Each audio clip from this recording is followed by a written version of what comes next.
इतके तो पूजनावर आहे उदात परमळ रंतला चौऱ्या गडान जय तुझे देवा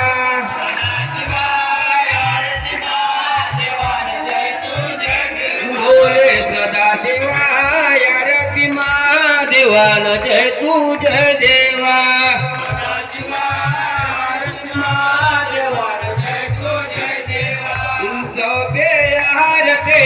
चौकोनी चंद्र थोरव्या दोन्ही होत शंकाचा दोनकार कर